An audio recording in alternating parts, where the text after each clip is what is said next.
I think it's pretty much safe to say that this movie will never be made again.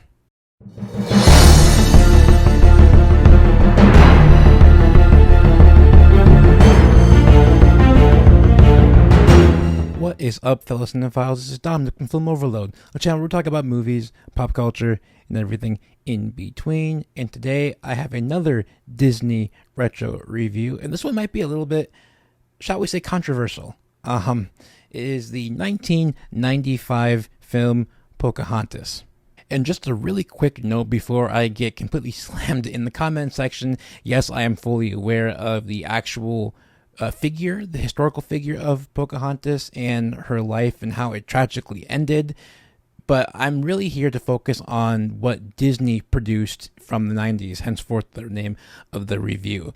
Okay, moving on to the story, which follows Pocahontas, obviously, who is the daughter of a Native American tribe chief, and she falls in love with a white colonialist from England set during the 17th century. And this is where I think the story kind of separates itself from the actual story of Pocahontas, which is why I think people have some major issues with. The story here is, again, very simple, which again was 90s Disney all the way, but almost a little bit too simple in my honest opinion. The story is good. I wouldn't say it's great like some of the other Disney movies from the 90s Renaissance, but it really, I think, just captures that that romantic element. And again, I think that's also one of the really big problems that people have with this movie, aside from the way Pocahontas is portrayed. But I thought the story was honestly relatively decent and honestly pretty passable. And yes, I am fully aware of how many angry people there are out there because of the fact that Disney treated such a harsh story as such a lighthearted tale, which clearly was not the case. But I think Disney was just trying to make a really dark story understandable, maybe, perhaps, for the kids who were going to watch the film. I don't know the reasoning behind kind of hiding all of that extra stuff. I mean, there's reasons, obviously, because, there's children watching these movies. But I think they didn't really think of the fact that people would be so, I wouldn't say sensitive about the subject matter, but, definitely upset at the way that they treated the actual story. I think Disney here was really trying to tell a story that would connect with the kids.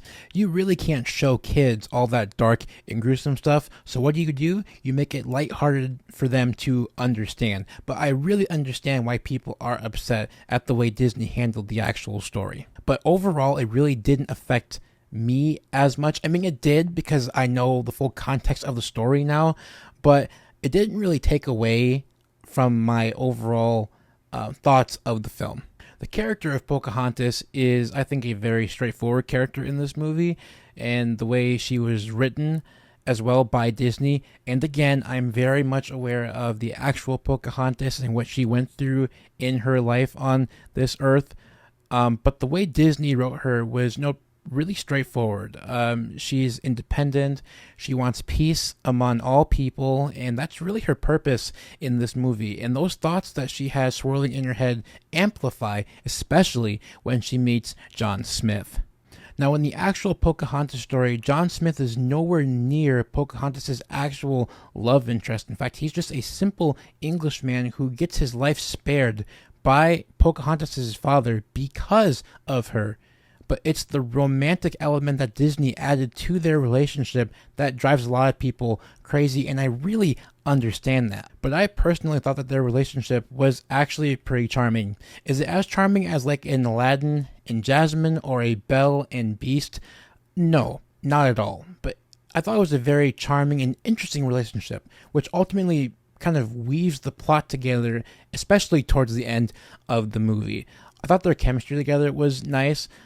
Two total strangers that just instantly fall in love. And again, I know that's the complete opposite of the actual Pocahontas story, but for the sake of reviewing this Disney movie, I just want to say I thought their relationship was actually pretty solid.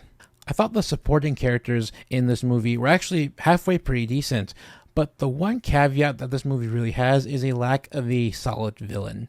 Yes, Governor Ratcliffe has a nice presence and a nice drive, but he came off incredibly underwhelming, especially towards the end of the movie. And that's where Disney villains really kind of rise up and challenge the hero. But I really didn't get that with Governor Radcliffe. I thought they could have done a lot more with this character instead of what they did with him. And that really hurt the overall film, in my honest opinion. But like every 90s movie from the Disney Renaissance, that animation is just so great. And in this movie, there is no shortage of great looking scenes.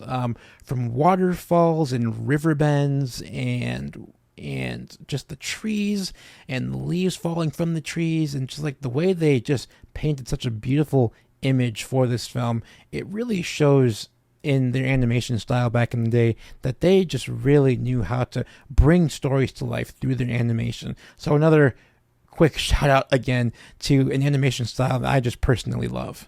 Even the songs in this movie I thought were pretty catchy, from Colors of the Wind to Just Around the River Bend. There is a lot of solid songs in this movie, and they really complement the story that Disney was trying to tell here. And once again, Alan Menken just comes back and delivers another really solid soundtrack for this film. Is it as good as any of the other movies from the Renaissance? I wouldn't say so. I mean, it's a good soundtrack, but it's nowhere near like Aladdin or The Lion King or Beauty and the Beast, in my honest opinion. But the soundtrack really does impact the story, once again, that Disney was trying to tell here. Overall, Pocahontas is a solid film. It's not what I remember it being as a kid. It's a little bit weaker than I remember as a kid. I remember as a kid, I really enjoyed this movie a lot, but now after I rewatched it, it's okay. It's solid. I wouldn't say great. It's solid. It kind of sticks out like a sore thumb, especially when you consider the other movies that surround it during this decade. But I wouldn't say it's a bad film. I think it just kind of lost some points, especially after now that I know the history behind all of the characters and the situation at hand. And once again, according to my YouTube algorithms, it looks like 96% of you are not subscribed to this channel. So if you like this kind of content and want to see more content like this and other forms of content in the future, be sure to smash that like button. Also hit subscribe while you're at it and turn on the post notifications so that you guys can get notified every single time I post a video. You can follow me on Letterboxd, which is right here. I post all my movie reviews on Letterboxd, as it helps me keep track of movies that I have watched, movies that I haven't watched, and movies that I will watch. And I think you guys would benefit greatly from this app and this website if you are indeed lovers of cinema like myself. As always, guys, happy movie watching. Take care.